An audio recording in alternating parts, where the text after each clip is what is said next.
안녕하십니까, 강사고노석입니다. 자, 커말1급 필기 2014년 3회 핵심 기출문제 풀이를 시작을 하겠습니다.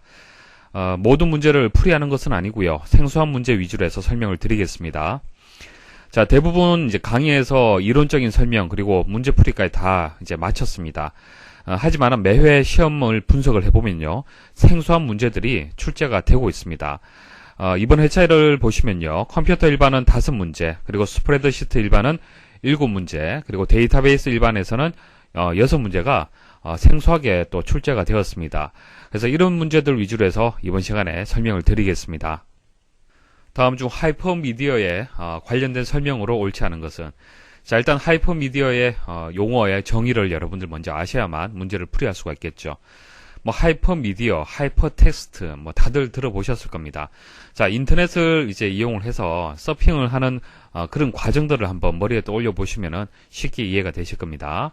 자, 하이퍼미디어라는 것은 하이퍼텍스트와 멀티미디어의 합성어가 되겠습니다.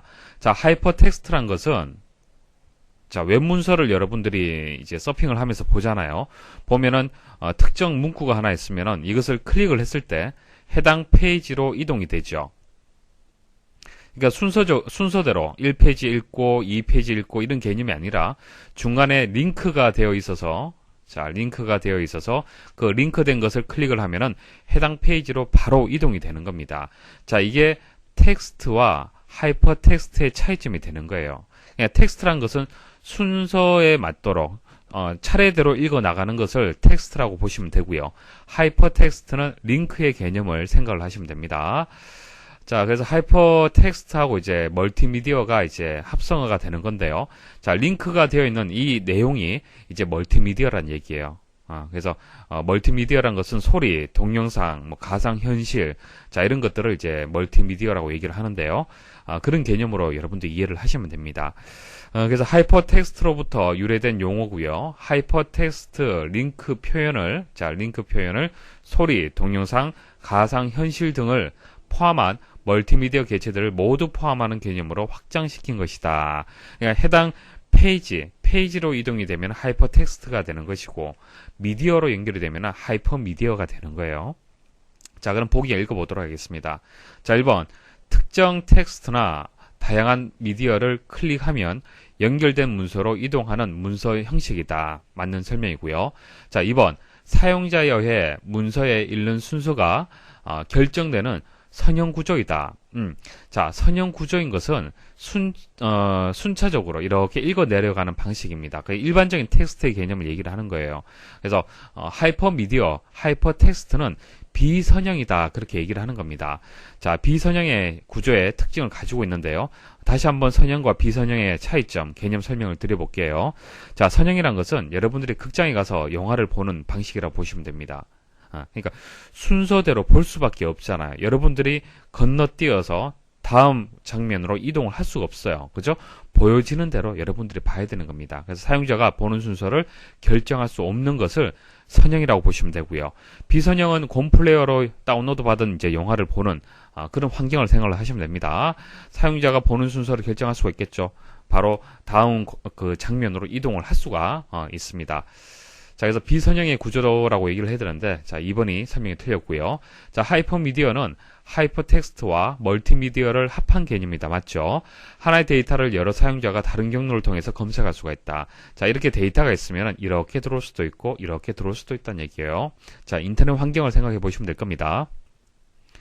다음 중 윈도우즈 7에서 윈도우즈 탐색기에 즐겨찾기에 관한 설명으로 옳지 않은 것은, 자, 즐겨찾기는 보통 이제 웹브라우저, 자, 웹브라우저에 보면은 즐겨찾기 기능이 있습니다.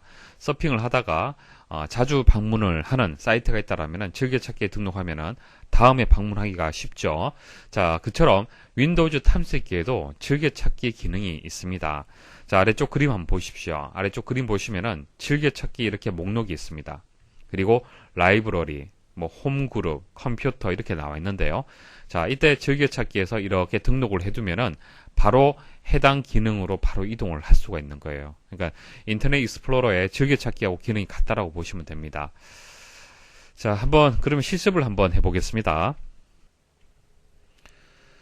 자, 탐색기를 실행을 했고요. 자, 왼쪽에 보시면 이제 즐겨찾기가 있습니다. 클릭을 하면은 오른쪽에 해당 뭐 바탕화면이라면 바탕화면에 바로 이동이 되는 것이죠. 자, 이렇게 즐겨찾기를 등록을 할 수가 있는데 등록하는 방법은요. 여기서 마우스로 클릭을 해서 이렇게 이동을 해주시면 돼요. 자, 이렇게 이동을 하면은 즐겨찾기 항목에서 추가가 된 것을 보실 수가 있습니다. 자, 그리고 삭제도 할 수 있습니다. 이제 바로가기 메뉴에서 오른쪽 버튼 클릭을 해서 바로가기 메뉴에서 제거 누르시면은 또 삭제가 됩니다. 자, 그리고 뭐 바탕화면이 필요가 없다. 또 이거 제거할 수가 있겠죠. 근데 바탕화면 같은 경우에는 기본 이제 그 목록으로 보여지는 건데요.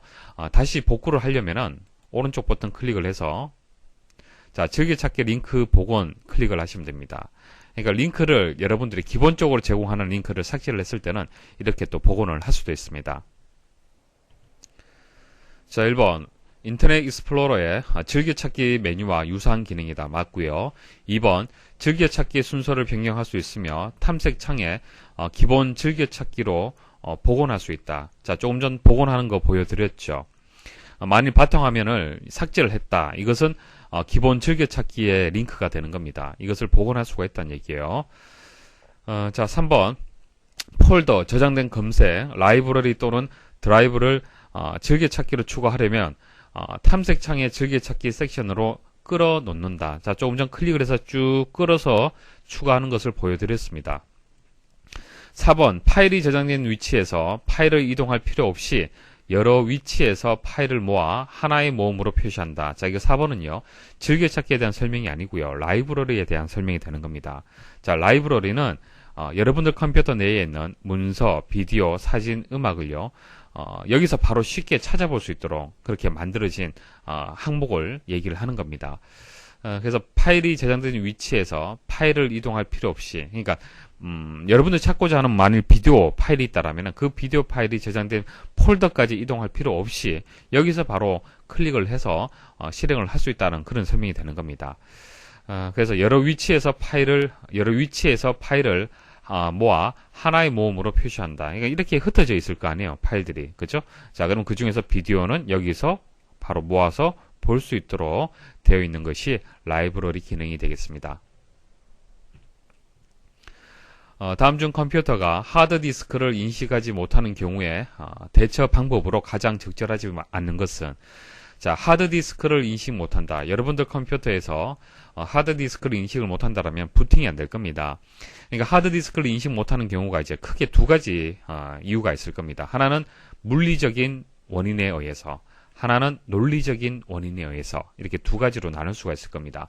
일단 물리적인 원인은요, 하드디스크에 전원이 연결되지 않으면 당연히 하드디스크가 인식이 안 되겠죠. 자, 이것은 물리적인 이제 어떤 개념이라고 보시면 됩니다. 그래서 4번은 맞는 설명이고요. 그리고 3번 한번 볼까요? 3번 백신 프로그램으로 바이러스에 의한 것인지 점검한다. 그러니까 만일 바이러스가 걸렸다, 바이러스 때문에 그렇다. 자, 그런 경우에도 하드디스크가 인식되지 않은 경우가 있습니다. 이것은 논리적인 개념이죠. 그러니까 물리적으로는 다 제대로 연결이 되어 있지만은 바이러스에 의해서, 프로그램에 의해서 하드디스크를 인식 못하는 경우가 있습니다. 이와 같은 경우에는 백신 프로그램을 실행을 해서 점검을 하면 되겠죠. 자, 그 다음 CMOS 셋업. CMOS 셋업에서 하드디스크 설정 내용을 확인한다. 자, CMOS 셋업이 뭐냐 하면요, 컴퓨터에 장착된 하드웨어 사양을 기록하는 작업을 CMOS 셋업이라고 얘기를 하는 겁니다. 그러니까 여러분들 컴퓨터 내부에 하드디스크도 있고 그래픽 카드도 있고 CPU도 있고 각종 장치들이 있을 거 아니에요. 그죠? 그 장치들에 대해서 설정을 기록하는 작업이 있습니다. 그게 CMOS 셋업이라고 얘기를 하는 거예요. 그러면 CMOS 셋업에서 하드디스크의 설정 상태를 잘못 기록을 했다라면은 인식을 못할 수가 있다는 얘기입니다. 그래서 CMOS 셋업에서 하드디스크 설정 내용을 확인할 필요가 있다는 얘기예요. 자, 이것도 논리적인 개념이 되겠죠. 물리적으로는 존재하지만은 설정 상태가 잘못되었다라고 보는 겁니다. 자, 그리고 1번에 보시면은 디스크 조각 모음을 수행해서 단편화를 제거한다. 이것은 아닙니다. 이것은 상관이 없어요.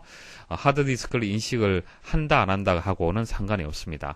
자, 디스크 조각 모음이란 것은 단편화로 인해서 여기저기 분산되어 있는 분산되어 저장되어 있는 파일들을 연속된 공간에 최적화시키는 그런 작업이고요. 이것은 하드디스크의 속도, 접근하는 속도하고 관련이 있는 그런 기능이 되겠습니다. 그러니까 윈도우즈 7 내에 디스크 조각 모음 기능이 있습니다. 이 기능을 사용하는 이유는요. 여러분들이 프로그램을 여러 개를 설치를 하고 또 삭제를 하고 막 그러잖아요. 그죠? 그래서 1번 프로그램 설치, 2번 프로그램 설치, 3번 프로그램 설치를 했다고 생각을 해보겠습니다. 자, 그럼 하드디스크 공간 내에 이렇게 물리적으로 저장이 되겠죠. 이런 식으로. 자, 그 다음 3번 이런 식으로 될 거예요. 자, 그러면은 1번 프로그램이 필요 없어서 삭제를 했어요. 자, 그러면 어떻게 되겠습니까? 이 공간이 비워지잖아요. 그렇죠? 자, 이렇게 또 하다가 여기에다가 4번 프로그램을 설치를 했는데 1번 프로그램을 설치했던 이 공간보다 작다는 얘기입니다. 그럼 또 여기 공간이 비겠죠. 이런 식으로 프로그램을 설치하고 삭제를 하다 보면은 이제 이 그 공간 자체가 단편화가 발생을 하는 겁니다. 그러니까 쪼개진다는 얘기예요. 그게 단편화의 개념이 되는 겁니다. 그래서 이렇게 중간중간에 비워진 이 공간들을 한쪽으로 쭉 몰아서 정리하는 것을 디스크 조각 모음이라고 얘기를 하는 거예요. 그래서 단편화로 인해서 조각 난 것을 여기저기 분산되어 있는 것을 이제 연속된 공간으로 최적화시키는 것을 이제 디스크 조각 모음이라고 얘기를 하는 겁니다. 이렇게 하게 되면은 아무래도 데이터들이 한쪽에 쭉 몰려 있기 때문에 읽어드리는 속도가 빨라지겠죠. 흩어져 있는 것보다 한쪽에 모아져 있는 것이 좀 더 빠를 겁니다. 속도가. 그래서 이것은 속도하고 관련된 것이지 하드디스크의 인식 여부하고는 상관이 없습니다. 다음 중 인터넷 기반 기술을 이용하여 기업들이 외부 보안을 유지한 채 협력업체 간의 효율적인 업무 처리를 위해 사용하는 네트워크로 옳은 것은. 자, 그림을 통해서 설명을 좀 드려볼게요. 여기서 이제 아셔야 될 것은 두 가지입니다. 인트라넷 하고요, 엑스트라넷, 이렇게 두 가지를 아셔야 됩니다. 일단 인트라넷은요, 안입니다. 안쪽, 내부, 이런 의미를 가지고 있습니다. 인트라. 자, 엑스트라는 외부, 바깥쪽, 이런 의미를 가지고 있어요. 자, 회사의 관점을 한번 보십시오. 회사에서 내부망, 회사 내부에서 인터넷 기술을 이용한 망은 인트라넷이 되는 겁니다. 인트라넷. 그 다음 이 회사에서 외부로 연결되는 망, 이것은 엑스트라넷이 되는 겁니다. 이해하시겠습니까? 그래서 회사가 만일 본사다, 그럼 각각의 지점들이 있을 거고요. 협력 업체들이 있을 거 아닙니까? 그런 업체들의 네트워크 망하고 연결되는 것을 엑스트라넷이라고 얘기를 하는 겁니다. 자, 다시 한번 정리를 해드릴게요. 자, 엑스트라넷은요, 월드와이드 웹과 같은 인터넷 기술을 사용하여 기업체 내의 각 부문 간의 정보를 공유하기 위해 구축된 시스템. 자, 그게 인트라넷이 되는 거예요. 기업 내부. 자, 그리고 납품업체, 고객업체 등 자기 회사와 관련 있는 기업체들과의 원활한 통신을 위해, 그러니까 이게 이제 엑스트라넷에 대한 설명이 되는 겁니다. 자, 인트라넷의 이용 범위를 그들 관련 기업체 간에 확대한 것이다. 그러니까 뭐 설명은 좀 어려울 수가 있는데 결과적으로 외부의 의미를 가지고 있는 거예요. 그래서 여기서 얘기하는 것은 엑스트라넷을 얘기를 하는 겁니다.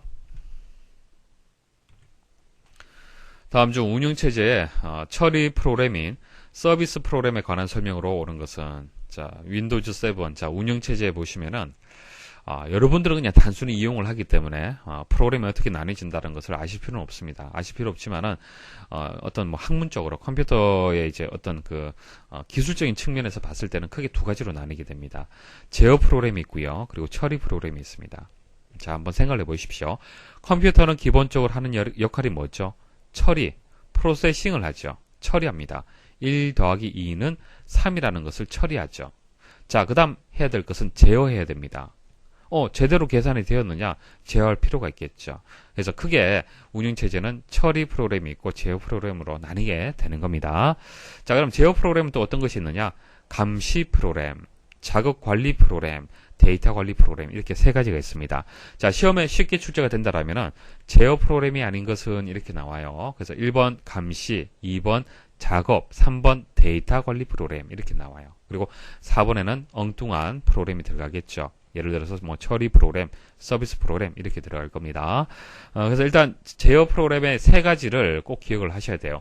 항상 세 가지 종류로 되어 있는 것은 시험에 잘 나올 수가 있죠. 네 개 중에서 한 개를 다른 보기를 줘서 찾아라라고 출제하기가 쉽기 때문에 그렇습니다. 그래서 암기를 하셔야 되는데 감자 데이터라고 머리글을 첫 단어를 기억을 하시면은 쉽게 여러분들이 기억이 되실 겁니다. 감자 데이터.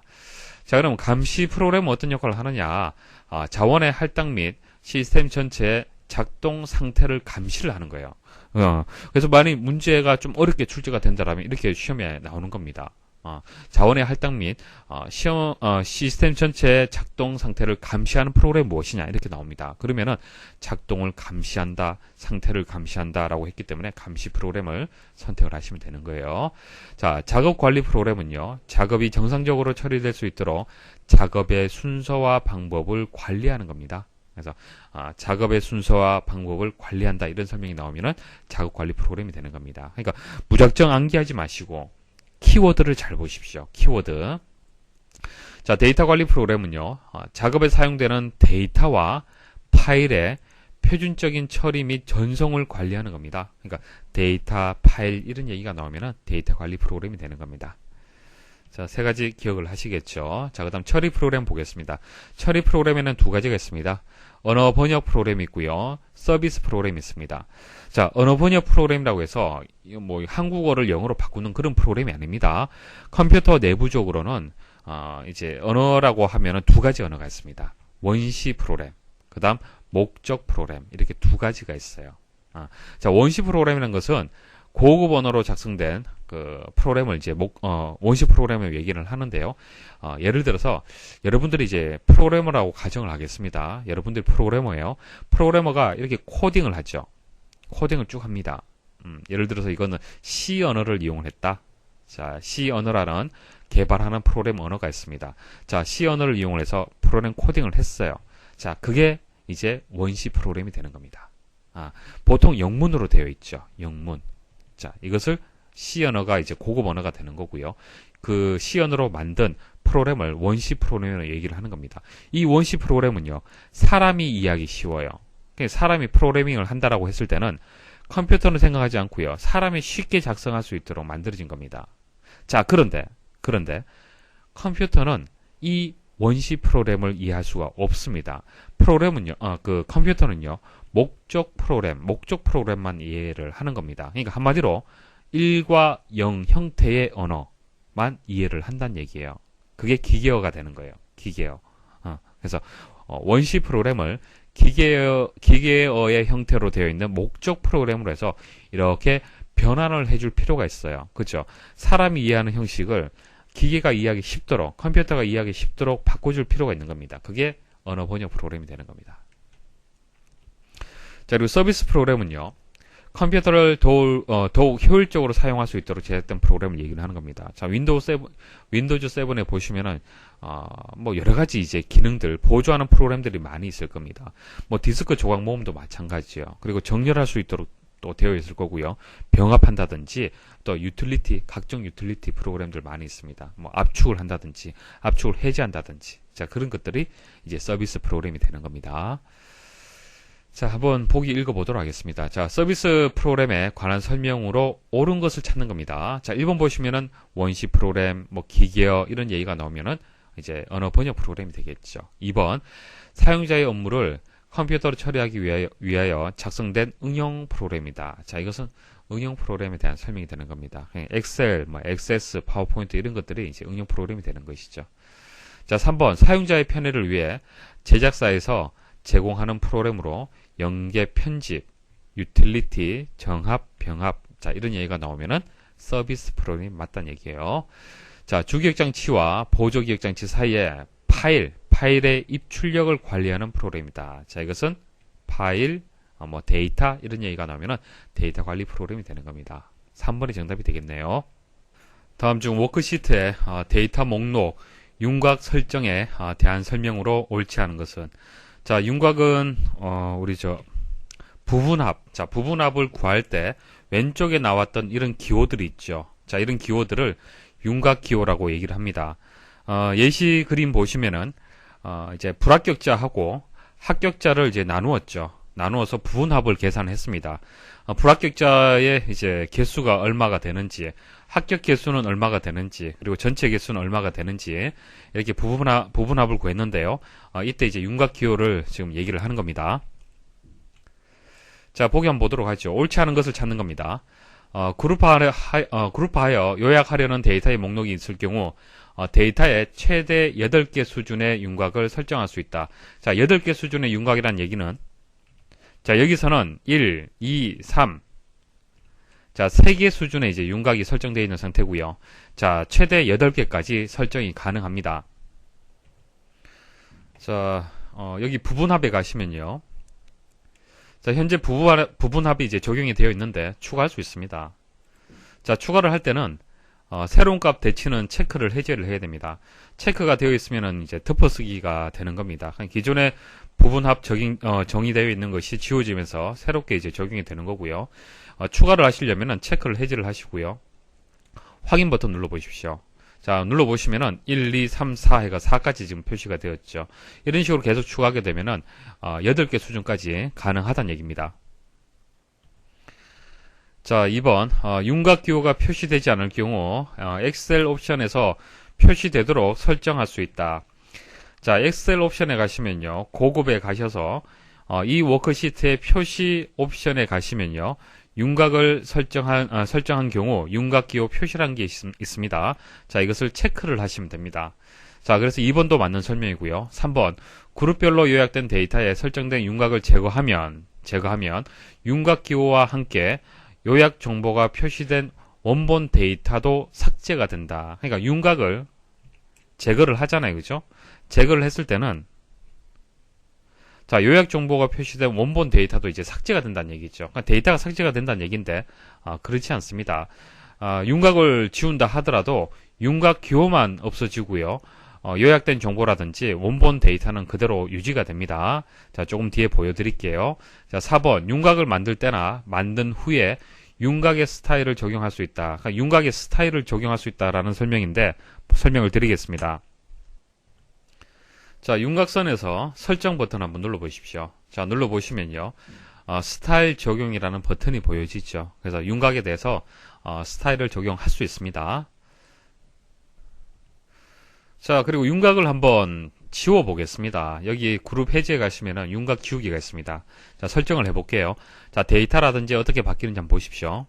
자, 클릭을 하시면은 윤곽 기호만 지워졌지 여기 요약된 정보라든지 데이터는 그대로 유지가 됩니다. 자, 그래서 옳지 않은 것은 3번이 정답이 되겠습니다. 요약 정보하고 원본 데이터는 그대로 유지가 된다라고 설명을 해야 되죠. 다음 중 외부 데이터 연결 설정 기능에 대한 설명으로 옳지 않은 것은, 자, 외부 데이터를 이제 연결을 했을 때 그때 통합 문서 연결 대화 상자 하고요. 연결 속성 대화 상자 관련된 내용이 되겠습니다.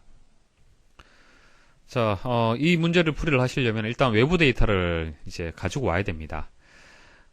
자, 바탕 화면에 있는 자, 액세스 하나 가져올게요.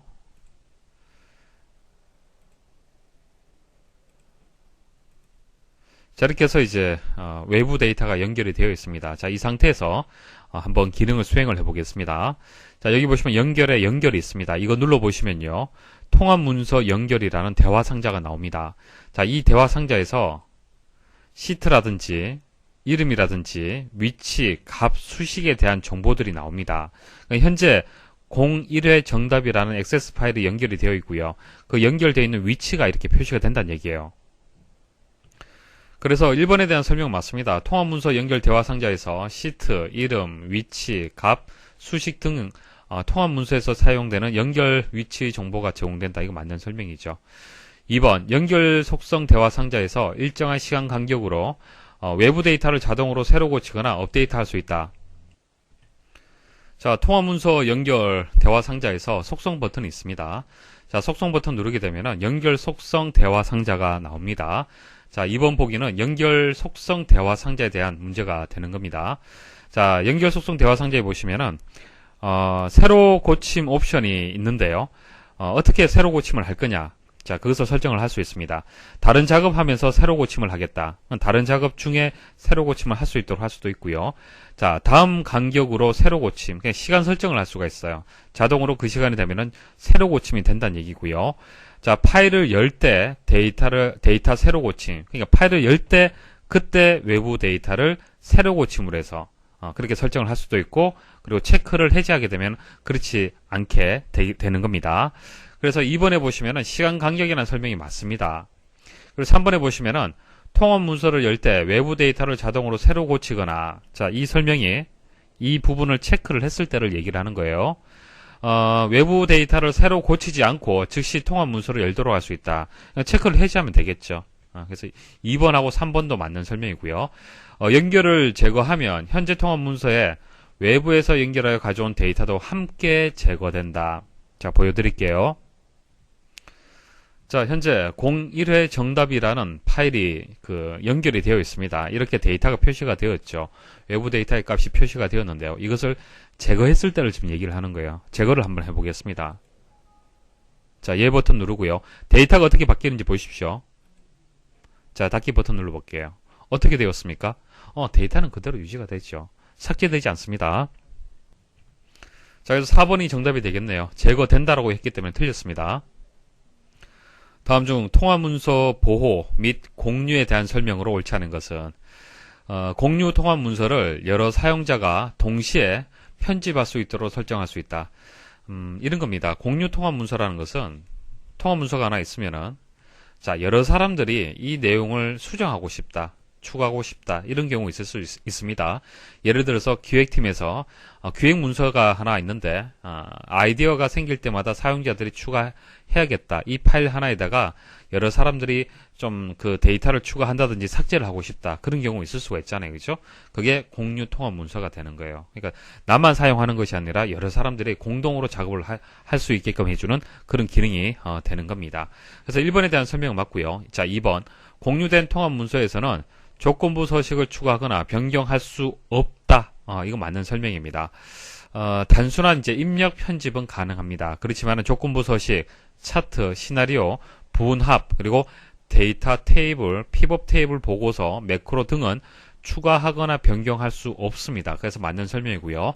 3번, 사용자별로 공유된 통합 문서를 열기 위한 암호를 다르게 설정할 수 있다. 자, 사용자별로 해서 암호를 다르게 설정할 수는 없습니다. 통합 문서 하나에만 암호를 지정할 수 있어요. 그래서 그 암호를 사용자끼리 이제 공유를 해야겠죠. 서로 알고 있어야 됩니다.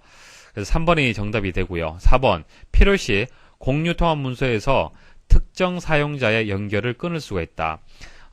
통합 문서 공유의 편집 탭에 보시면요. 여기서 현재 접속되고 있는, 사용하고 있는 리스트가 나옵니다. 사용자들이 나옵니다. 그러면은 그 사용자를 이제 하나 선택을 해서 제거를 클릭을 하게 되면은 연결을 끊을 수가 있습니다. 그래서 4번도 맞는 설명이고요.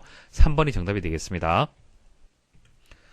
다음 중 셀의 내용을 편집할 수 있는 셀 편집 모드로 전환하는 방법에 대한 설명으로 옳지 않은 것은, 자, 마우스로 셀을 이제 선택을 할 수가 있고요. 선택된 셀을 수정할 수 있도록 편집 모드로 바꿀 수 있습니다. 쉽게 이제 더블 클릭을 하면은 커서가 깜빡깜빡 하면서 수정할 수가 있고요. 또 추가할 수도 있습니다.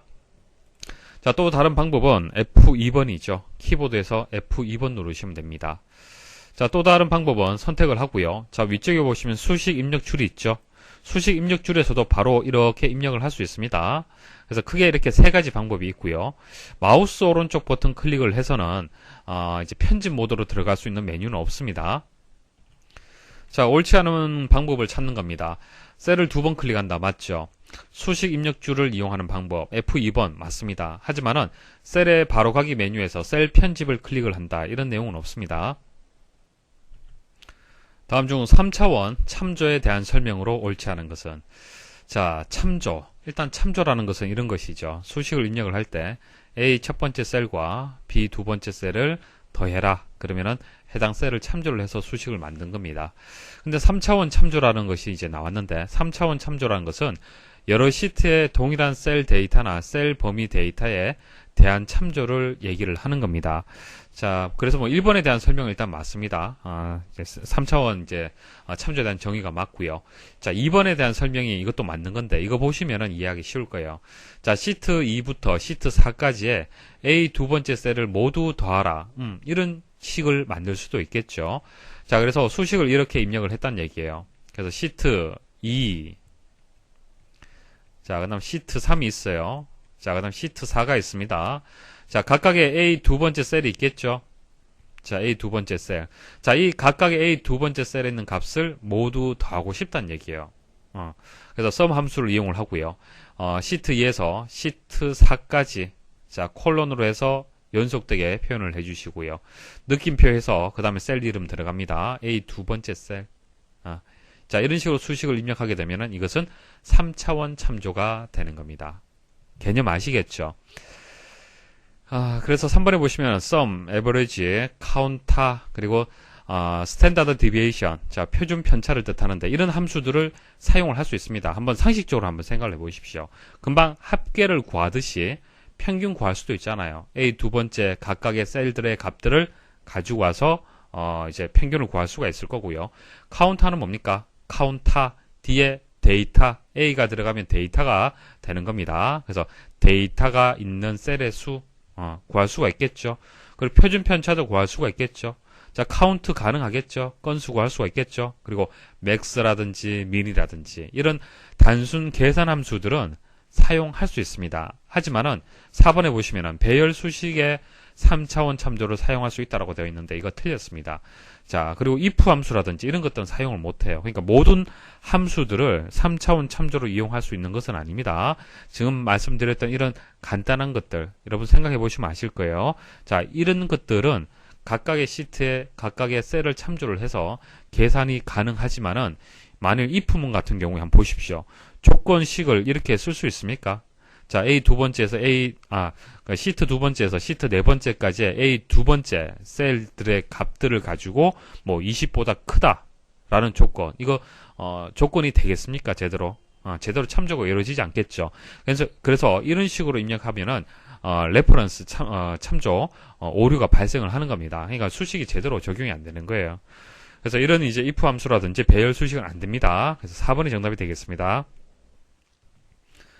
다음 중 차트 및 차트 요소의 서식 변경에 대한 설명으로 옳지 않은 것은 차트 요소에 도형 스타일이나 워드 아트 스타일을 적용할 수 있다. 자, 적용이 되는지 안 되는지는 차트를 선택을 했을 때 차트에 이제 요소들 있잖아요. 각각의 요소들을 선택을 했을 때 차트 도구의 서식 탭에 가서 이런 기능들이 활성화되는지 안 되는지 보시면 돼요. 자, 보십시오. 여러 가지 이제 차트 요소들이 있습니다. 자, 이런 것을 선택을 하고 차트 도구에서 서식 탭에 가면은 워드 아트 스타일하고 도형 스타일이 이렇게 활성화가 되잖아요. 그죠? 자, 이런 식으로 바꿀 수 있다는 얘기예요. 그래서 적용이 가능하다는 얘기고요. 2번 차트를 클릭하면 리본 메뉴에 디자인, 레이아웃, 서식 탭이 있는 차트 도구가 표시가 된다. 자, 차트 도구 서식 탭이 있고요. 레이아웃 탭이 있고요. 디자인 탭. 자, 이렇게 차트를 선택을 했을 때는 탭이 이렇게 추가되어서 보여지게 됩니다. 맞는 설명이죠. 3번 차트 요소들은 도형처럼 맞춤, 그룹, 회전 등의 정렬 설정을 할 수 있다라고 되어 있는데 아닙니다. 자, 보세요. 자, 서식 탭에 가면은 이제 정렬이 있습니다. 정렬해 보시면은 맞춤, 그룹, 회전이 있는데요. 좀 활성화 되었습니까? 활성화 되지 않았습니까? 활성화 안 되어 있잖아요. 그죠? 자, 그렇기 때문에 설정할 수 없다라고 설명을 해야 됩니다. 자, 4번 홈, 글꼴 그룹이나 미니 도구 모음을 이용하여 차트 요소의 텍스트 서식을 지정할 수 있다. 홈, 글꼴 그룹. 자, 여기 보면은 홈에 자, 글꼴 그룹에 보시면은 이렇게 글꼴을 수정할 수 있도록 되어 있고요. 미니 도구 모음이란 것은 오른쪽 버튼 클릭을 했을 때, 그러니까 차트의 요소를 선택을 하고 마우스 오른쪽 버튼 클릭을 하게 되면은 조그만하게 작은 이제 텍스트 서식을 지정할 수 있는 창이 이렇게 보여질 겁니다. 이게 미니 도구 모음이에요. 그래서 여기서 나온 설명이 맞습니다. 다음 중 아래 차트와 같이 X축을 위쪽에 표시하기 위한 방법으로 옳은 것은 자, 기본적으로 보통 우리는 이거 X축이 Y축이라고 얘기를 하잖아요. 그죠? X축은 하단에 있죠. 상단에 있지 않습니다. 근데 그림 보시면은 X축이 상단에 있죠. 자, 위쪽으로 표시가 되었습니다. 그래서 보통 하단에 있는데 이것을 위쪽으로 표시를 하려면 어떻게 해야 되느냐라는 것이 문제가 되는 겁니다. 자, 실습을 통해서 보여드리겠습니다. 일단 가로축, X축을 선택을 해서 오른쪽 버튼 클릭을 하고요. 자, 오른쪽 버튼 클릭하면은 축 서식이 나오죠. 자, 축 서식, 축 옵션에 가시면요. 세로축의 교차점을 설정을 할 수가 있는데 현재 자동으로 되어 있죠. 자동으로 되어 있는데 최대 항목으로 한번 선택을 해볼게요. 이 축이, 세로축이 어떻게 바뀌는지 한번 보십시오. 자, 선택을 해보겠습니다. 자, 선택을 하면은 오른쪽으로 위치가 바뀝니다. 오른쪽으로 위치가 바뀌게 되는 거예요. 그래서 우리가 원하는 이제 가로축, X축이 위쪽으로 이동이 안 되죠. 그리고 다른 거 한번 선택을 해볼게요. 항목을 거꾸로 한번 해보겠습니다. 자, 항목을 거꾸로 해버리니까 어떻게 됩니까? 또 오른쪽으로 이동이 되죠. 오른쪽 이동이 됩니다. 그래서 체크를 해제를 해보시면 또 원래대로 돌아오지만은, 이제 두 가지 이제 설정 방법은 잘못됐다는 얘기예요. 그러니까 가로축을, 이제 X축을 위쪽으로 올리기 위해서, 가로축의 이제 축 서식에 가서는 설정이 안 되고요. 자, 세로축 있죠. 세로축을 선택을 하십시오. 세로축을 선택을 해서 오른쪽 버튼 클릭을 해서 축 서식에 가시면요. 여러 가지 설정 이제 방법이 있는데 거기서 이제 값을 거꾸로 한번 일단 해볼게요. 자, 체크를 하시면은 맞는 것 같지만은 무언가 잘못되었습니다. 보시면은 왼쪽에 값들이 보십시오. 0, 20, 40 밑에서부터 올라가야 되는데 거꾸로 되어 있죠. 그냥 값이 전부 거꾸로 설정이 되는 겁니다. 그래서 이게 잘못된 거고요. 정확하게 하시려면은 가로축의 교차 부분, 자, 가로축은 이거지 않습니까? 자, 가로축의 이제 교차를 축의 최대값으로 설정을 하시면 돼요. 축의 최대값. 축의 최대값은 뭡니까? 여기서 120이잖아요. 그러면은, 자, 이 가로축이 교차되는 지점이 어디로 가냐면은 위쪽으로 이동이 된다는 얘기입니다. 자, 우리가 원한 결과가 이제 만들어졌죠. 자, 그래서 다시 정리를 해드리면요. 가로축을 위쪽으로 이렇게 이동을 하려면은 가로축에서 축 서식을 설정을 해서는 안 됩니다. 안 되고요. 자, 세로축에서 설정을 해야 되는데, 세로축에서 이제 최대값에 맞춰서 이렇게 가로축이 되도록, 교차가 되도록 해야 됩니다. 그래서 축의 최대값을 설정을 해줘야만 제대로 원하는 결과가 만들어집니다. 다음 중 데이터베이스 설계에 대한 설명으로 옳지 않은 것은, 자, 이 문제가 커만에서 나올 수 있는 그런 유형의 문제는 아닌데요. 보통 정보 처리에서 많이 출제되는 유형들인데 그래도 설명을 한번 드려보겠습니다. 설명드릴 내용이 좀 많아요. 자, 1번에 보시면은 스키마는 전체 데이터베이스의 논리적 구조와 정의를 기술한 것이다 이렇게 나옵니다. 일단 스키마에 대해서 먼저 말씀을 드려볼게요. 자, 스키마라는 것은 데이터베이스의 구조와 제약 조건에 대한 명세를 기술한 것입니다. 뭐 설계도라고 그냥 쉽게 생각을 하시면 됩니다. 그러니까 데이터베이스를 여러분들이 이제 만드는 데이터베이스 관리자라고 가정을 하겠습니다. 여러분들이 데이터베이스를 만들려면 데이터베이스의 구조 만들어야겠죠. 그리고 데이터베이스를 이용하는데 무조건 다 이용을 해서는 안 되잖아요. 어떤 제약 조건도 또 있어야 될 겁니다. 자, 이런 것들을 명세한 것을 스키마라고 얘기를 하는데요. 스키마는 크게 세 개의 구조로 나뉘어집니다. 이렇게 외부 스키마, 개념 스키마, 내부 스키마 이렇게 세 개의 스키마 단계로 나눠집니다. 보통 우리가 스키마라고 했을 때는 개념 스키마를 얘기를 하는 거예요. 개념 스키마. 그래서 보통 스키마, 여기서 스키마라고 얘기를 했잖아요. 이것은 개념 스키마를 얘기를 하는 겁니다. 그래서 개념 스키마는 전체적인 뷰. 자, 전체적인 뷰라는 것은 이런 겁니다. 자, 데이터베이스, 기사 포스트에 이제 데이터베이스가 있습니다. 보통 여러분들이 이 데이터베이스를 이용하는 방법이 게시판을 이용을 해서 검색을 할 수가 있겠죠. 게시물을 검색할 수 있을 겁니다. 그러면 검색을 할 때 커말 필기라고 검색할 수도 있을 거고요. 실기라고 검색할 수도 있을 거고요. 자격 요건이라고 검색할 수도 있을 겁니다. 이렇게 여러 가지 키워드로 해서 검색을 해서 데이터베이스를 보는 관점이 사용자에 따라서 검색어에 따라서 다르게 보여줄 겁니다. 자, 이게 데이터베이스 전체라고 봤을 때는 검색하는 거에 따라서 일부분이 이렇게 보여지겠죠. 그러니까 관점이 달라진다는 얘기입니다. 관점이. 그죠? 여기서 관점이라는 것을 뷰라고 보시면 돼요. 뷰. 그래서 전체적인 뷰라는 것은 이런 검색을 했을 때 모든 관점을 얘기를 하는 거예요. 전체적인 뷰란 얘기는. 한마디로 전체 데이터베이스를 얘기를 하는 겁니다. 이해하시겠습니까? 자, 전체적인 뷰, 범규관적이다. 뭐, 총괄적 입장이다. 그러니까, 전체의 의미가 있는 거예요. 전체의 의미. 그래서 데이터베이스 전체적인, 논리적인 구조를 얘기를 하는 겁니다. 논리적인 구조를 얘기를 하는 거고요. 뭐, 물리적인 구조라는 것은 실제 저장되는 것을 얘기를 하는 겁니다. 저장. 하드디스크에 저장이 되겠죠, 보통은. 하드디스크에 저장되는 구조를 얘기를 하는 거고요. 논리적 구조라는 것은 여러분들한테 그냥 보여지는 것을 생각을 하시면 됩니다. 자, 그래서 전체적인 논리적인 구조를 얘기를 하는 거고요. 개체 간의 관계와 제약 조건을 나타내고 데이터베이스의 접근 권한, 보안, 무결성 규칙을 명세화한다. 자, 이렇게 해서 접근할 수 있는 권한, 여러분들이 데이터베이스에 접근할 수 있는 권한과 제가 가지고 있는 접근 권한 다르겠죠.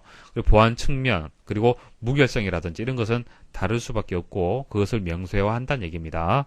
자, 이게 개념 스키마의 개념이 되고 그림으로 표현하면은 중간 단계, 자, 이 정도 위치가 되는 겁니다.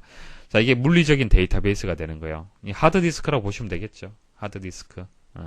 실제 데이터베이스가 저장되어 있는 이제 하드디스크라고 생각을 하시면 되고, 이거에 대한, 그러니까, 데이터베이스 전체적인 물리적인 구조라고 설명을 했을 때는 내부 스키마가 되는 거예요. 내부 스키마.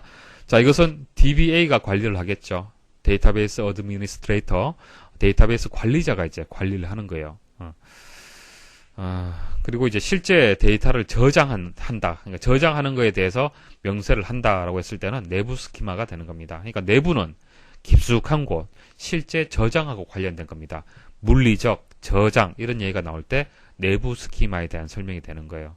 그래서 시험에는 스키마에 대한 설명이 맞는 것은, 틀린 것은 뭐 이렇게 나올 수도 있습니다. 그래서 각각에 대해서 일단 알고 계셔야 돼요. 자, 그 다음 이제 외부 스키마가 나왔죠. 여기 개념하고 내부는 이제 각각 하나만 보여지는데, 외부는 여러 개가 있네요. 자, 조금 전 제가 말씀드렸다시피, 사용자에 따라서 필기라고 검색할 수도 있고, 실기라고 검색할 수도 있고, 여러 가지 키워드로 검색할 수 있잖아요. 그죠? 데이터베이스를 보는 관점이 사용자마다 다르다는 얘기입니다. 그게 외부 스키마예요. 다른 말로 서브 스키마라고 얘기를 하고요. 사용자 뷰는 관점이다. 그렇게 보시면 됩니다.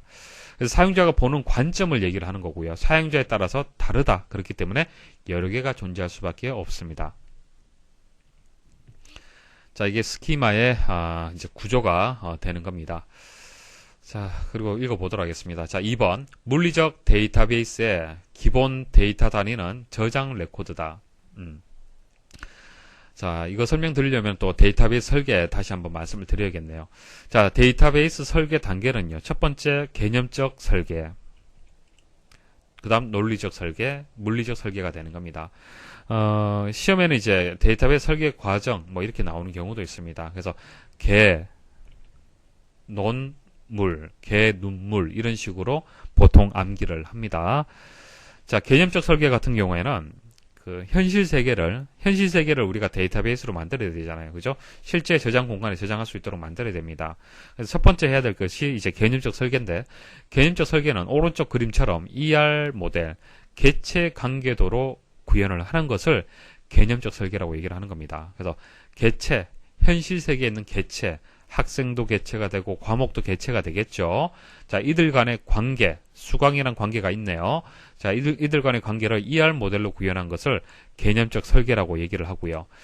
논리적 설계는요, 목표 DBMS에 맞춰서, 여기서 DBMS라는 것은 보통 우리가 이제 관계형 데이터베이스를 많이 이용을 하죠. 테이블로 보통 많이 표현을 하지 않습니까? 그렇죠? 거기에 맞도록 한다는 얘기입니다. 관계형에 맞도록 할 거냐, 계층형에 맞도록 할 거냐, 네트워크형에 맞도록 할 거냐, 거기에 따라서 다르다는 얘기입니다. 논리적 설계는. 하지만 개념적 설계 단계는요, 상관이 없어요.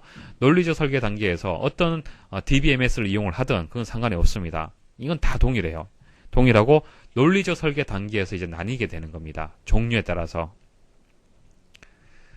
뭐 쉽게 말씀드리면은 어떤 DB 이용할 거냐에 따라서 달라진다는 얘기입니다.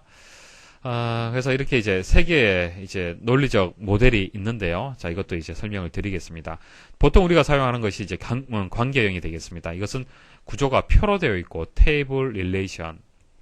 그리고 관계를 서로 이제 표현을 할 때는 키로 표현을 하죠. 뭐 기본 키다, 외래 키다, 1대1이다, 1대다다, 다대다다 이런 식으로 관계를 표현을 합니다. 대표적인 언어는 SQL 언어가 있죠. 그리고 가장 많이 사용되는 데이터 모델이 되겠습니다. 자, 그 외에도 계층형이 있어요. 계층형은요, 구조가 트리 모양이 되는 겁니다. 트리. 자, 상, 하, 제일, 또 하가 또 나뉘지겠죠. 우리 탐색기의 폴더 구조 생각하시면 됩니다. 폴더. 폴더 안에 또 폴더가 있고 이런 식으로 되어 있잖아요. 그죠? 자, 그런 트리 구조 생각을 하시면 되고, 보통 관계를 표현할 때 우리는 부모 자식 관계다라고 얘기를 합니다. 이게 부모가 되고, 자식이 되고, 자식이 되고, 또 자식 아래 또 자식이 있겠죠. 그럼 이게 또 부모가 되잖아요. 그죠? 그래서 족보, 트리, 계층, 같이 기억을 하시면 됩니다. 자, 사이클이 허용되지 않죠. 이것은 이렇게 딱딱딱 위에서 아래로 내려지고요. 사이클이 허용된다는 것은 이것처럼 이렇게 화살표로 해서 이렇게 이런 식으로 한 바퀴 돌 수 있도록 되어 있는 것을 사이클이 허용된다라고 얘기를 하는 겁니다. 그래서 계층형은 사이클이 허용되지 않습니다. 그래서 시험에서 설명을 할 때 계층형은 사이클이 허용된다라고 하면 틀린 겁니다. 자, 개체 삭제 시 연쇄 삭제 발생. 자, 이거 만약에 삭제를 했다. 그럼 아래쪽에 있는 이런 것들도 연쇄적으로 삭제가 된다는 얘기고요. 네트워크형. 자, 네트워크는 이런 거죠. 이게 네트워크잖아요. 그죠? 이렇게 연결되는 것을. 자, 그래서 네트워크형은요, 그래프, 망형이라고 얘기합니다. 구조 자체가. 그래프하고 망 구조로 되어 있다라고 얘기를 하고요. 오너 멤버 관계라고 얘기합니다. 계층형은 부모 자식이고요. 네트워크는 오너 멤버 관계가 되는 겁니다. 오너 멤버들이 이렇게 연결되어 있는 구조 그렇게 기억을 하시면 되고 사이클이 허용되는 이제 그런 특징을 가지고 있습니다. 그래서 요거 하나만 정확하게 기억을 하시면 돼요. 계층형은 틀이고 부모 자식이다. 사이클이 허용되지 않는다. 요것만 알고 계시면 네트워크는 서로 반대의 개념을 가지고 있다라고 일단 기억하시면 되겠죠. 자, 이런 식으로 논리적 설계 단계가 나뉘게 됩니다. 그리고 마지막에는 물리적 설계 단계가 되겠습니다. 실제 어떻게 저장을 할 거냐라는 것을 얘기를 하는 건데 저장을 할 때요. 저장 레코드라는 그 형식에 맞춰서 저장을 합니다. 저장 레코드. 그러니까 저장을 할 때는 레코드 단위로 해서 이제 저장이 되는데 그 양식을 얘기를 하는 거예요. 그래서 물리적 설계 단계에서는 저장 레코드의 양식의 설계를 하고요. 그리고 물리적 구조의 데이터를 또 표현을 합니다. 그래서 물리적, 저장 이런 설명 나오면은 물리적 설계와 관련이 있는 거예요. 자, 다시 2번 읽어보겠습니다. 자, 물리적 데이터베이스. 물리적 데이터베이스라는 것은 물리적 설계를 얘기를 하는 겁니다. 자, 기본 데이터 단위는 저장 레코드다. 금방 말씀을 드렸죠. 물리적 설계 단계에서 저장 레코드의 양식을 설계를 한다. 그렇게 말씀을 드렸습니다. 그래서 개념을 이해를 하셔야 돼요. 딱 외워서 동일하게 문구가 나오는 것은 아닙니다. 조금씩 바꿔서 나오지. 자, 3번. 데이터의 저장 또는 물리적인 표현 방법을 정의한 것을 내부 스키마라고 얘기한다. 맞죠? 내부, 물리, 저장 이런 설명 나오면 맞습니다. 4번. 네트워크 데이터 모델은 두 레코드 타입을 부모 자식은 뭐죠? 이건 트리잖아요. 트리. 계층형이잖아요. 계층형. 설명이 틀렸네요. 다음 중 보고서의 보기 형태에 대한 설명으로 옳지 않은 것은 자, 보고서의 보기 형식은 몇 가지가 있습니까? 4가지가 있죠. 이제 디자인 보기에서는 이제 실제 이제 보고서를 만드는 그 화면이 되는 겁니다. 각각의 이제 컨트롤들을 조작을 하고 서로 바운드 시켜주고 그런 작업들을 하는 거죠. 자, 그 다음 다른 거 한번 보겠습니다. 보고서 보기 한번 보도록 하죠. 보고서 보기를 하게 되면은 쭉 내려보시면요. 페이지는 구분이 안 됩니다. 페이지는 구분이 안 되고요. 그냥 화면상에서 전체 보고서를 쭉 한 번에 볼 수가 있는 겁니다. 자, 그 다음 인쇄 미리 보기. 인쇄라는 것은 어디에 인쇄되는 겁니까? 종이에 인쇄가 되는 거잖아요. 그렇기 때문에 페이지의 개념이 있습니다. 자, 다음 페이지. 자, 실제 종이에 인쇄가 될 때 어떻게 인쇄가 되는지 보실 수가 있습니다. 자, 그리고 마지막으로 레이아웃 보기. 자, 레이아웃 보기는 자, 쭉 내려보시면은 이제 화면상으로 인쇄되는 거. 그러니까 조금 전 우리가 보기에서 보고서 보기 있죠. 보고서 보기하고 비슷합니다. 보고서 보기하고 비슷한데 보고서 보기는 일단 수정을 못 하잖아요. 수정을 못 하는데 레이아웃 보기는요. 컨트롤들을 조작을 해서 이렇게 수정할 수 있습니다. 수정할 수 있어요. 자, 정리를 해보겠습니다. 첫 번째 디자인 보기. 일단 디자인 보기에서 보고서를 만들잖아요. 보고서를 수정하고 만들 수 있는 보기 형태가 되는 겁니다. 하지만 실제 데이터는 표시가 안 되죠. 그 다음 레이아웃 보기. 자, 출력 시 실제 데이터와 함께 보고서의 레이아웃을 보여주는 형태입니다. 그러니까 레이아웃도 볼 수 있고 실제 데이터도 볼 수 있는 그런 이제 보기 형식이 되겠습니다. 자, 데이터를 보면서 컨트롤 크기, 위치를 변경할 수 있다. 컨트롤 조정할 수 있습니다. 자, 인쇄 미리 보기. 자, 인쇄는 종이에 되는 겁니다. 종이에 출력되는 모양 미리 보는 형식이 되겠습니다. 그래서 페이지 단위로 해서 구분되어서 보여지고요. 보고서 보기는 화면상의 출력입니다. 인쇄 미리 보기는 종이지만 보고서 보기는 화면상이에요. 그래서 페이지 구분 없이 전체가 한 번에 보여지는 겁니다. 자, 옳지 않은 것을 찾는 겁니다. 1번 보고서 보기는 인쇄 미리 보기와 비슷하지만 페이지의 구분 없이 한 화면에 보고서를 표시한다.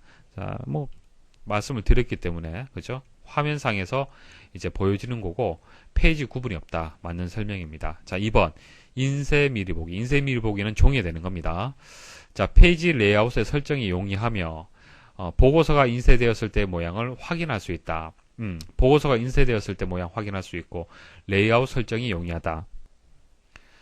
자, 그 레이아웃 설정이 용이하다는 얘기는 이 말입니다. 여기 보면은 페이지 레이아웃 설정할 수 있죠. 여백 설정할 수 있고 가로로 출력할 거냐, 뭐 세로로 출력할 거냐 설정할 수 있잖아요, 그죠? 자, 2번도 맞는 설명이고요. 3번 디자인 보기에서는 보고서에 삽입된 컨트롤의 속성, 맞춤, 위치 등을 설정할 수 있다. 자, 디자인 보기 최초의 이제 설정 화면이 되겠죠. 보고서를 만드는 단계가 되기 때문에 이런 설정을 할 수 있어야 됩니다. 4번 레이아웃 보기는 보고서 보기와 인쇄 미리 보기를 혼합한 형태로 데이터를 임시로 변경하려는 경우 사용한다. 레이아웃 보기에 대한 설명이 잘못되었죠. 그러니까 레이아웃 보기라는 것은 실제 데이터와 이제 보고서 레이아웃을 한 번에 볼 수가 있습니다. 그래서 보고서 보기는 맞아요. 보고서 보기 형태가 맞습니다. 보고서 보기 형태라는 것은 화면에 그냥 출력되는 모양을 보는 거잖아요. 그죠? 레이아웃도 비슷합니다. 보고서 보기하고 비슷한데, 보는 형태는 비슷한데, 어떻게 설정할 수 있잖아요. 그죠? 실제 데이터가 같이 보여지면서 컨트롤을 설정할 수 있다라는 그런 특징을 가지고 있습니다. 그래서 컨트롤을 설정할 수 있는 것은 디자인 보기에서 설정할 수 있잖아요. 그래서 보고서 보기하고 디자인 보기가 혼합되었다라고 설명하면은 비슷하게 맞는데 설명을 잘못하고 있습니다. 다음 중 각 쿼리 유형에 대한 설명으로 옳지 않은 것은 자, 매개 변수 쿼리. 너무 어렵게 생각하지 마시고 이름 잘 보시면 이해가 될 겁니다. 자, 변수란 얘기가 나왔어요. 변수라는 것은 값이 바뀌는 수를 이제 변수라고 얘기를 하는 겁니다. 그러니까 그때그때 값이 달라진다는 얘기예요. 그래서 오른쪽 그림처럼 매개 변수 값을 입력받을 수 있도록 창이 보여집니다. 대화 상자가 나와요. 그래서 그때 값을 입력을 받아서 그 입력받은 값에 따라서 결과는 달라지는 겁니다. 그게 매개 변수 쿼리가 되는 거예요. 자, 쿼리를 실행할 때마다 값이나 패턴을 묻는 메시지를 표시하여 조건에 맞는 필드만 반환한다. 자, 1이면은 매출 번호가 1일 때 그때 조건에 맞는 필드들만 반환을 하는 겁니다. 2번 크로스 탭 쿼리. 레코드의 합계나 평균 등의 요약을 계산한 다음 데이터 시트의 왼쪽 세로 방향, 위쪽 가로 방향, 자, 두 종류로 결과를 그룹화하는 쿼리로 데이터를 쉽게 분석할 수 있게 해준다. 자, 크로스 탭 쿼리는 이제 피벗 테이블, 엑셀의 피벗 테이블처럼 생각을 하시면 됩니다. 자, 이런 모양이죠. 자, 세로. 자, 왼쪽 세로 방향. 그리고 위쪽 가로 방향. 자, 이런 식으로 해서 값이 집계가 되는 거죠. 자, 3번. 추가 쿼리. 자, 추가 쿼리라는 것은 실행 쿼리에서 삭제, 갱신, 삽입이 있잖아요. 그죠? 추가는 뭐가 되겠습니까? 인서트, 삽입이 되겠죠. 삽입. 데이터, 레코드가 더 추가가 되는 거예요. 자, 테이블에 데이터를 복사하거나 데이터를 보관해야 하는 경우에 사용되며 새로운 테이블을 생성한다. 이거 설명 전혀 틀렸죠. 뭐 추가한다라는 설명, 그런 얘기가 나와야 됩니다. 잘못되었고요. 자, 선택 쿼리. 선택 쿼리는 하나 이상의 테이블, 기존 쿼리 또는 이 두 가지 조합에서 데이터를 가져올 수 있다. 자, 선택 쿼리는 이제 셀렉트, 검색하는 겁니다. 검색. 자, 이게 회원 테이블이다. 이거는 수강 테이블이다. 그러면은 회원 테이블에서 뭐 아이디가 A001인 데이터만 보고 싶다. 이게 검색의 개념이 되는 거죠. 그래서 뭐 하나의 테이블에서 가져올 수도 있고요. 이 두 개 테이블이 조인이 되었을 때, 연결이 되어 있을 때, 이 두 개 테이블을 이제 셀렉트를 해서 선택을 해서 또 결과를 얻어낼 수도 있습니다. 테이블도 되고, 이게 또 쿼리가 될 수도 있겠죠. 쿼리도 상관이 없어요. 그래서 4번이 맞는 설명입니다. 하나가 될 수도 있고 하나 이상이 될 수도 있어요. 다음 중 폼 마법사에서, 자, 폼 마법사에서 컬럼 형식이라든지 뭐 테이블 형식, 데이터 시트, 맞춤 이런 식으로 선택을 할 수가 있죠. 자, 기타 폼에 가시면은 폼 마법사가 있습니다. 자, 마법사를 실행을 하면은 보세요. 자, 여기서 폼의 모양을 지정할 수 있습니다. 네 가지 방법이 있습니다. 자, 하나하나 설명을 드릴게요. 자, 컬럼 형식을 하게 되면 이렇게 됩니다. 오른쪽 그림처럼 필드명이 있고 필드 이렇게 되죠. 그래서 각 필드가 왼쪽의 레이블과 함께 각 행에 나타난다. 그러니까 이게 레이블이 되는 거잖아요. 그죠? 레이블과 함께 각 행에 이렇게 필드가 표시가 되는 방식이 되겠습니다. 그 다음 테이블 형식. 테이블 형식은 각 레코드의 필드들이 한 줄에 나타나며 레이블은 폼의 맨 위쪽에 한 번 표시가 된다. 자, 2번 보십시오. 자, 위쪽에 레이블이 표시가 되고요. 자, 아래쪽에 이렇게 한 줄로 해서 값이 표시가 됩니다. 데이터 시트. 데이터 시트는 어떤 형식인지 아시겠죠? 이와 같은 그림이 되겠습니다. 레코드는 행. 자, 행. 필드는 열. 맞춤은 뭐 말 그대로 적당히 맞춰주는 겁니다. 적당히. 그래서 뭐 강사 이름, 경력, 나이, 급여, 뭐 근무, 뭐 시작, 시작 뭐 이런 식으로 해서 필드가 있다라면은 뭐 강사 이름은 위쪽에 한 줄을 차지하고 있고요. 경력, 나이, 급여는 이렇게 같은 줄에 이렇게 표시가 되네요. 그래서 필드의 내용의 분량에 따라서 각 필드를 균형 있게 그냥 배치를 해주는 거예요. 자동으로. 자, 그럼 문제 한번 읽어보겠습니다.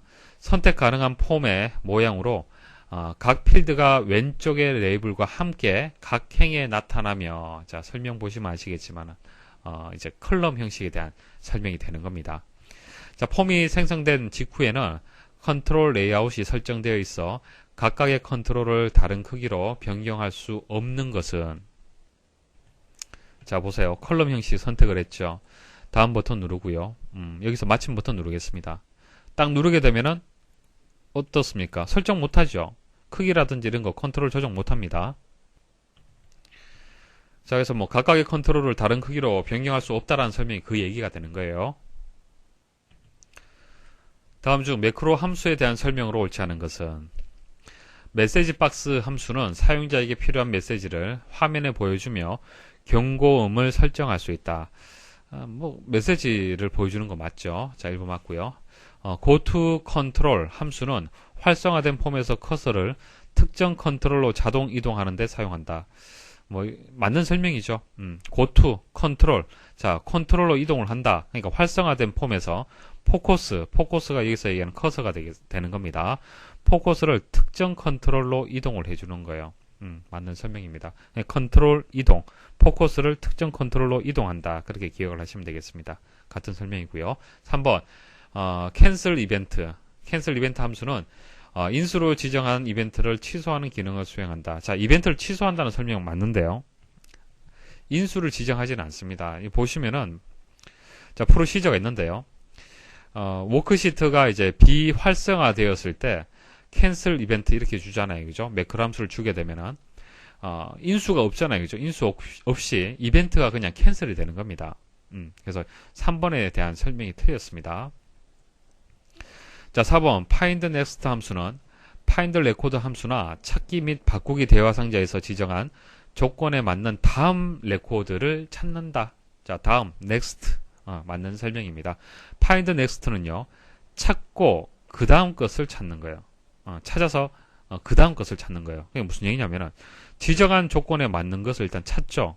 자, 지정한 조건 20 이상이다 라고 했을 때 21, 22, 23 이런 것들도 다 20 이상의 조건에 맞잖아요. 그죠? 그럼 이게 먼저 찾게 됐다. 그러면은 그 다음 자, 이것을 찾는다는 얘기예요. 자, 여기까지 해서 강의 마치도록 하겠습니다. 수고하셨습니다.